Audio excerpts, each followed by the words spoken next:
Today we are at Model Town और यहाँ पे होने वाला है रीडर्स एंड राइटर्स का मीटअप। ये मीटअप ऑर्गेनाइज करवाया है एविड रीडर्स क्लब दिल्ली ने। इस मीटअप में बहुत सारी चीज़ें स्पेशल होने वाली है। इसके जो स्पेशल गेस्ट हैं वो है मधुलिका लिटिल जी, जिनकी हाल ही में एक बुक पब्लिश हुई है जिसका नाम है for the love of apricot. इस पूरे इवेंट में हमारे साथ एंटरटेनमेंट का तड़का लगाएंगे मंथन सोमवंशी। तो आइए चलते हैं, देखते हैं इस इवेंट में क्या कुछ खास होने वाला है। आइए मेरे साथ।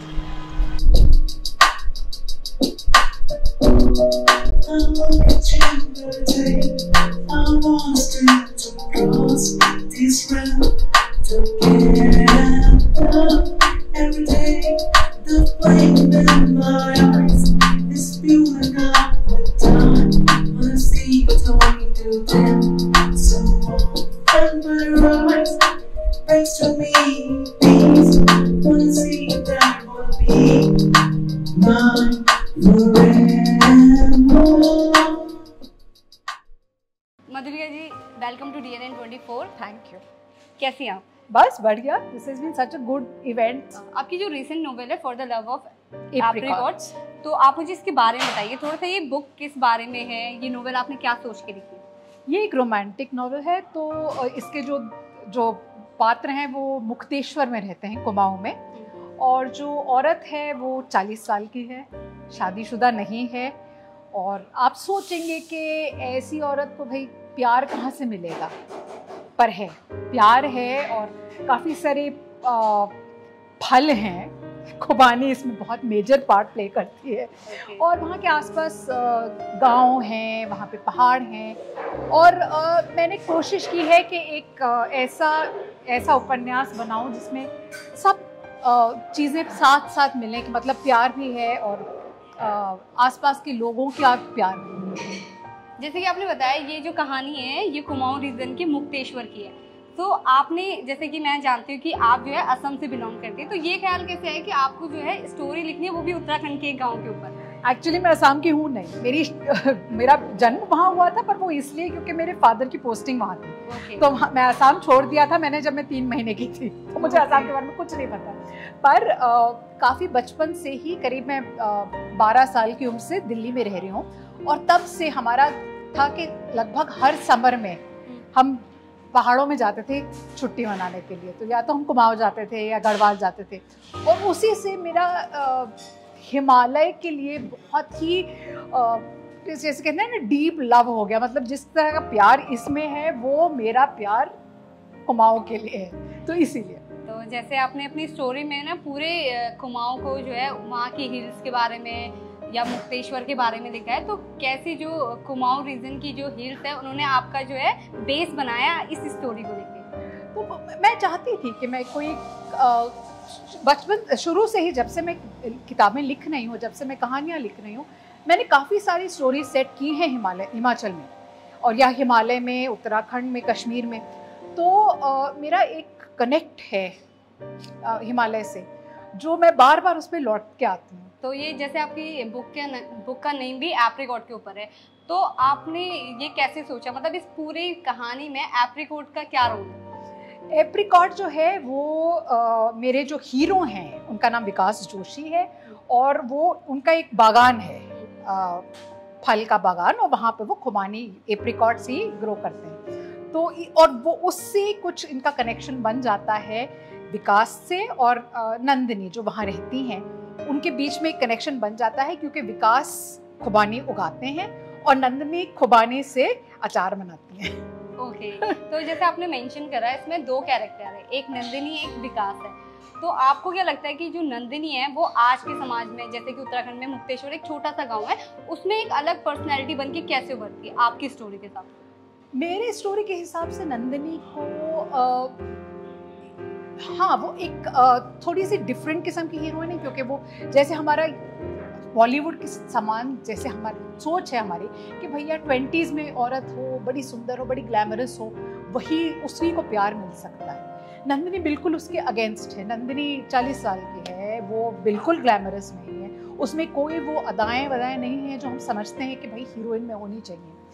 पर मैं ये दिखाना चाहती थी कि मुक्तेश्वर में रह के उसको अपने आसपास के लोगों का भी प्यार और इतना उनका सपोर्ट मिलता है कि वो अपना रास्ता खुद ही ढूंढ पाती है, और जो आदमी उसको प्यार करने लगता है वो उसी रिस्पेक्ट से उसको भी देखता है। और आपको क्या लगता है कि अगर किसी राइटर को एक अच्छा नोवेल लिखना है या डीप मीनिंग उस नोवेल के जो है रीडर्स को देनी है, तो उसके लिए पढ़ना कितना इम्पोर्टेंट है? बहुत ज़्यादा, बिकॉज जब तक आप पढ़ोगे नहीं तब तक आपको पता नहीं चलेगा कि अच्छी राइटिंग कैसी होती है और गंदी राइटिंग कैसी होती है। तो आप एक बार पढ़ लो, खूब पढ़ो, तभी आपको पता चलेगा कि ठीक है, लिखना है तो इसी स्टाइल में लिखना, ऐसी चीज़ें नहीं लिखनी है। तो आपको थोड़े लेसन्स मिलते हैं। अगर आपको चांस मिले कि आपकी जो नोवेल है इसके ऊपर आपको जो है मूवी बनानी है, तो who you cast as a Nandini and Vikas?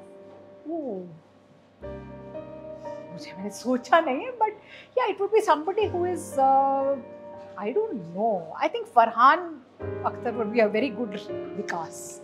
Nandini I don't know, Kareena perhaps, I don't know, I can't say. कोई एक एडवाइस जो आप हमारे दर्शकों को या किसी भी रीडर्स को देना चाहती है कि ताकि उसकी जो है रीडिंग हैबिट जो है वो बहुत अच्छी हो जाए? आई वुड सजेस्ट कि आप मेक इट अ पॉइंट कि रोज मैं थोड़ा थोड़ा पढूं, क्योंकि मुझे पता है कि बहुत सारे ऐसे लोग होते हैं जो कहते हैं कि भैया हमारे पास इतना टाइम नहीं है कि हम बैठ के लंबी लंबी नॉवेल्स पढ़ें रोज। तो शॉर्ट स्टोरी से स्टार्ट कीजिए, रोज एक किताब पढ़ ले लीजिए शॉर्ट स्टोरीज की, रोज रात सोने से पहले एक शॉर्ट स्टोरी पढ़ लीजिए। तो थोड़ा बहुत इससे आपका मोमेंटम बढ़ेगा कि आपको थोड़ा इंटरेस्ट होगा। फिर टाइम, आई नो आजकल टाइम की इतनी कमी होती है और लोग कहते हैं कि हमारे पास इतनी और चीज़ें हैं करने को कि हमारे पास रीडिंग का टाइम नहीं। और जैसे मैं जब ट्रैवल करती हूँ, मेट्रो पे जा रही हूँ, मैं हमेशा अपने साथ एक बुक रखती हूँ कि मेट्रो पे पढ़ लो।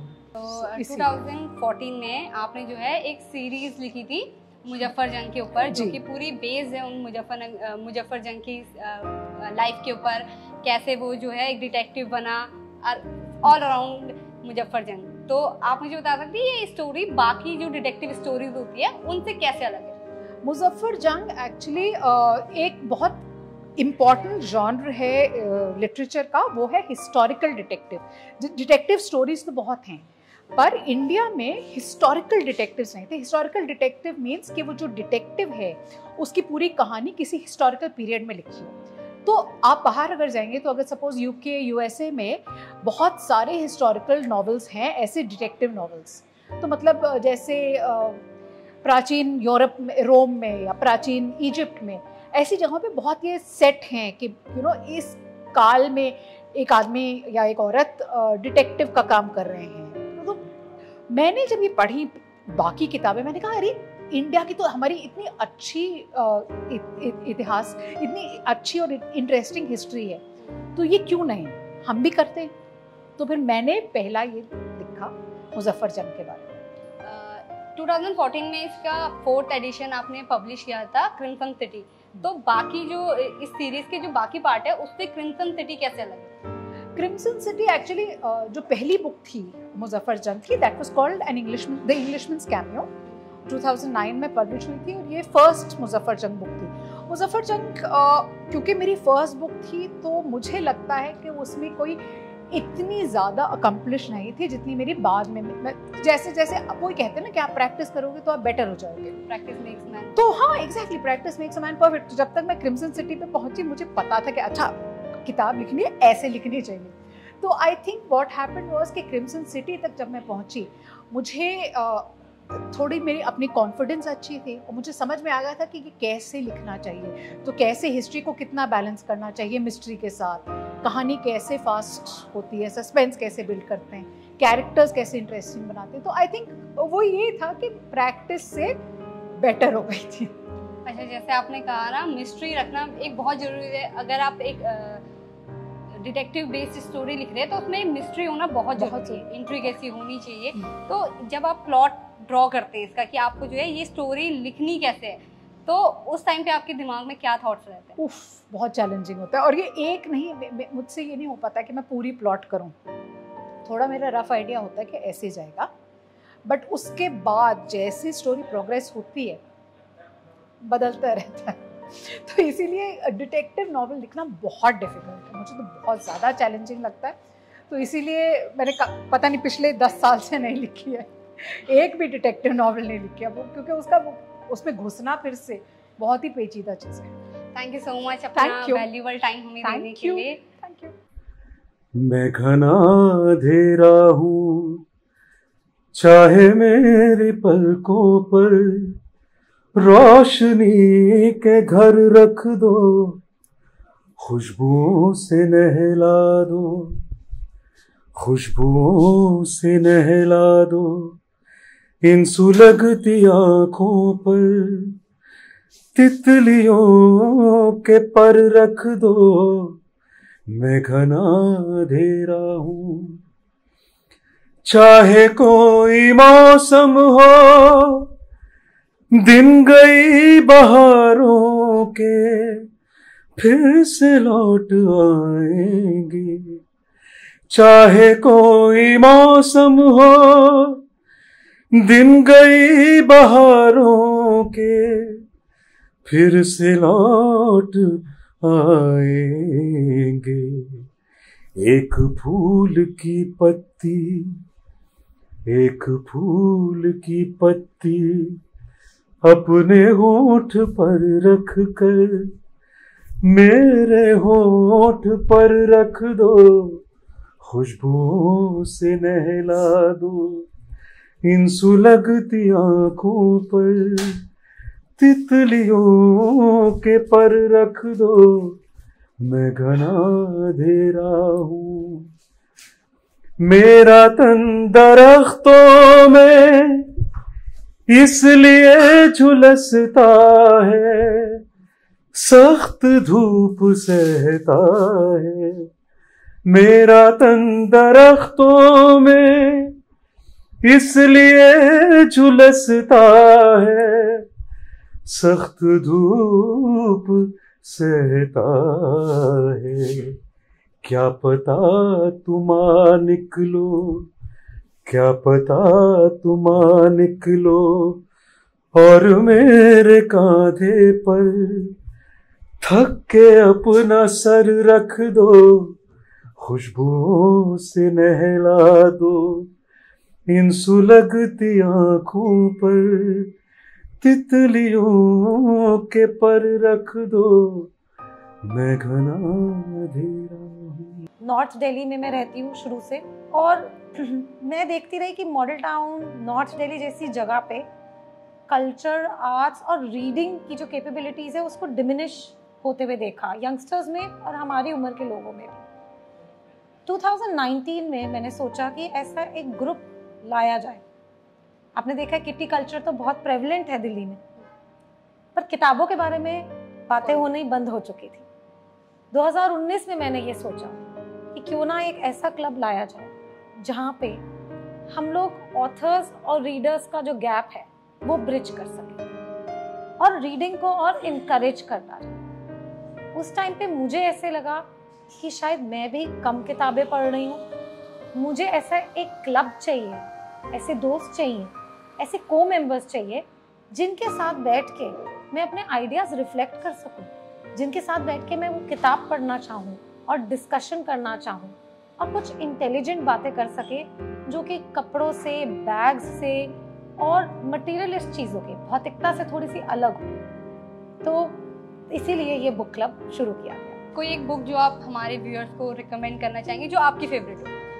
मेरी इतनी सारी फेवरेट बुक्स है कि अगर मैं एक रेकमेंड करूँगी तो मुझे नहीं लगता मेरी लिस्ट कंप्लीट हो सकती है। तो कंचना बैनर्जी की until I find you, Madhulika Liddle ji for the love of apricots और मोना वर्मा जी की सेंट ऑफ हिमालयास, और ऐसी बहुत सारी किताबें हैं। सुतपा बासु जी की किताबें मुझे बहुत पसंद है, वो भी हिस्टोरिकल फिक्शन लिखती हैं, और ऐसी बहुत सारी किताबें हैं।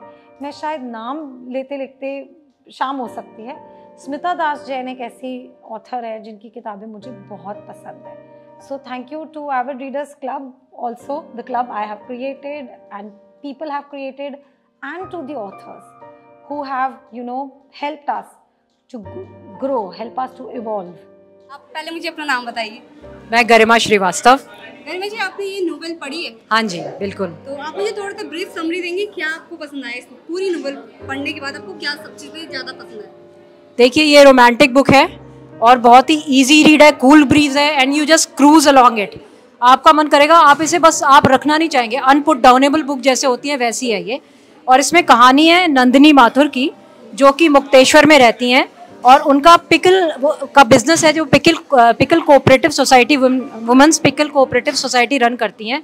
बट उनका बहुत ही, मैंने देखा है कि गार्डनिंग में बहुत इंटरेस्ट है और उनको एप्रिकॉट जैम किसी ने गिफ्ट कर दिया एंड एज अ सरप्राइज उनको पता नहीं था किसने किया। बाद में स्टोरी रिवील करेगी किसने किया। और फिर यहाँ पे एक विशाल जोशी हैं जो दूसरे प्रोटैगनिस्ट हैं, तो इन दोनों की लव स्टोरी है। दोनों में एज डिफरेंस है बट बहुत ही सुंदर तरीके से ये किताब लिखी गई है। It's a very beautifully written book and I would request and suggest everyone who's a good reader or who likes reading books to go ahead and buy this book on my recommendation and I'm sure you would not regret it. ये वाली book मैंने यहाँ पर purchase करी है। मैंने सुना है this is a romantic comedy book. It's beautiful, lovely, you will love it. The meeting was so amazing that I really want to read this book now. Today we got a chance to meet Madhulika ma'am, our very sweet author who's bagged so many books in her palette. And when my friends, I heard whispers about Green, so I adored myself in Green because she's the one who has described Green endlessly. So that's her love for words and books, and how she's inspiring people is something so amazing. I was reading this book by Madhulika Little.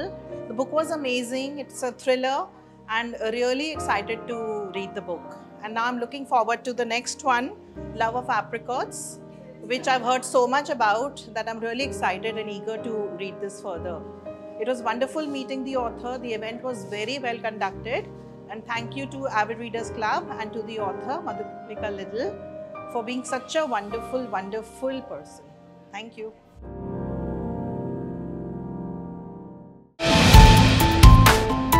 जो है आपके आसपास, आपके शहर का खास, वो दिखाएगा आपको DNN 24, आपका अपना डिजिटल न्यूज नेटवर्क।